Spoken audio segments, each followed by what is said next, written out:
नमस्ते सबैजनालाई। आज म कियान्सको फरमाइसमा कुल्फी बनाउन गइरहेको छु। 2टा आँप लिए मैले अनि त्यसपछि तर्सुद्धाको दुध पनि लिए गिलासमा। डेरी मिल्क पनि राख्न गइरहेको छु। एउटा सानो टुक्रा चाहिँ मैले छोडेर खाइसकेँ। अनि हजुरहरूले चाहिँ यो गर्मीमा कतिको घरमा बनाएर कुल्फी खानुभएको छ त नि? बाहिरको किनेर खानुभन्दा घरमै बनाएर खाएको एकदम राम्रो पनि भयो। बच्चाहरू बिमारी हुन्छन् भनेर टेन्सन लिने कुरै भएन। डेरी मिल्कलाई चाहिँ मसिनो गरेर नि काटिसकेँ मैले। यतिको भइसकेपछि काटेर राखेको आँपलाई पनि मिक्सरको भाँडोमा राखेर पिस्न गइरहेको छु। चकलेटलाई पनि यसैमा राखेर मिक्सीमा पिसिदिन्छु। म्याङ्गोले र चकलेटले चाहिँ सुगरको काम दिन्छ, त्यही भएर मैले सुगर चाहिँ एड गरिनँ। चकलेट र म्याङ्गोको पेस्ट पनि रेडी भयो। अब एउटा भाँडामा पिसेर राखेको म्याङ्गो र चकलेटको पेस्टलाई राखिदिन्छु। तरलाई पनि मिक्सीको भाँडामा राखेर मैले चाहिँ घोलिदिएँ एकछिन, अनि भाँडामा खनाइदिएँ। बाँकी रहेको दुधलाई पनि यसमा राखिदिन्छु। अब चाहिँ यसलाई काँटा चम्चाको सहायताले सबै घोलिदिन्छु। यसलाई चाहिँ सकेसम्म राम्रोसँग घोलिदिनु होला, अनि बल्ल गाढा पेस्ट बन्न जान्छ अनि एकअर्कामा पनि फ्लेभर मिक्स हुन जान्छ। आइसक्रिम बनाउने भाँडा पनि मैले आज किनेको छु। कति राम्रो कलरफुल अनि क्युट बुट्टा भएको छ कि हेर्दै खाउँ खाउँ जस्तो। बुट्टा हेर्दा नि आइसक्रिम बनाएर खाउँ खाउँ जस्तो छ कि। अब यसको बिर्कोलाई साइडमा राखिदिन्छु म। अब चाहिँ यसलाई आइसक्रिम बनाउने भाँडामा पालो पालो राख्न गइरहेको छु। यसमा चाहिँ 6वटा कुल्फी बन्दो रहेछ। 1, 2, 3, 4, 5, 6वटा। यति भएपछि त पुग्छ होला, सकिन्छ होला भनेको त। फेरि एउटा कपमा बन्ने भयो, त्यही भएर मैले चिया खाने कप लिएर यसमा भरिदिएँ। हेर्नुहोस् त कति राम्रो, कति मिठो होला जस्तो भएर हाम्रो कुल्फी बन्नको लागि रेडी भइसकेको छ। अब चाहिँ यसलाई पालो पालो बिर्को लगाइदिउँ है त। म त कन्फ्युज भएर यताको उता पारेर बिर्को लगाइदिएछु कि यो चाहिँ 2टा डिजाइनको छ नि त। एउटा प्लेन छ, एउटा हल्का डिजाइनको छ। म त किन मिलेन भनेर एकछिन छक्क परेको त। बिर्को नै उल्टो लगाइदिएछु म पनि, अनि एक्सचेन्ज गरिदिएँ। कपमा राखेकोलाई पनि सिङ्का राखिदिन्छु। अब चाहिँ जम्नको लागि बल्ल रेडी भयो। अब चाहिँ यसलाई म डी फ्रिजमा राखिदिन्छु। यसलाई चाहिँ सकेसम्म आज पुरा रात छोडिदिन्छु डीमा। मेरो छोराले मान्यो भने यो चाहिँ भोलिको दिन थियो। कियान्सलाई यो रात कटाउन कति गाह्रो भएको होला बिचरा। कुल्फी खान हतार भएर छिटो चढेर सकिन सकी उसले कुल्फी पनि निकालिसक्यो।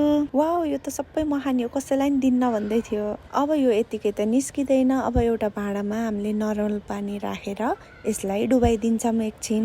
मलाई राम्रोसँग नुहाउन पनि नदिएर छिटो बाथरुमबाट निस्केर उसको लागि कुल्फी निकाल्न लागिरहेको छु। कता भाँचिन्छ भनेर म डराइ निकाल्दैछु। यसलाई चाहिँ हल्का तरिकाले हल्लाएर निकाल्नुपर्छ। कस्तो मजाले निस्केको के। कियान्स पनि दङ्ग पर्यो निस्किँदा। खान हतार भइसक्यो मेरो डनलाई। फेरि नर्मल आइस चुसेर हिँड्ने मान्छेलाई त झन् यसरी कुल्फी बनाएर दिँदा त मक्क त पर्ने नै भइहाल्यो। मैले नि टेस्ट गरेको त साँच्चै नै मिठो भएको रहेछ। डेरी मिल्कले त झन् कस्तो मिठो बनाइदिएको। अब एउटा म पनि निकालेर टेस्ट गर्छु। मेहनतले बनाइसकेपछि आफूले त चाख्नु त परिहाल्यो। साइडबाट चाहिँ पिङ्क कलरको चाहिँ केटीले खाने है मम्मी भन्दैछ कि। फेरि छिटो यो भ्याएर अर्को पनि खानको लागि टोकी खाएको छ कि। कति बाटो छ भने यो कियान्स। यो एउटा निकालेर अब कियान्सको बाबालाई नि लगेर दिन्छु। यसरी घरमै बनाएपछि सस्तो पनि, मिठो पनि, हेल्दी पनि बन्न जान्छ कुल्फी। बिचरा मेरो सानो चाहिँ हामीले खाएको चाहिँ हेर्छिन्। एउटा दनले के गर्दैछ भनेर यसो लुकेर हेरेको त सबै भाँडा अगाडि राखेर खान्छु भन्दै बसेको रहेछ के। अनि फकाएर ऋतु र रिवाजलाई दिदेऊ है भनेको त हुन्छ भन्यो बल्ल। यतिकैमा हाम्रो पार्सल पनि आयो। मैले चाहिँ काव्यको लागि केही सामानहरू मगाएको थिएँ किड्स पसलबाट।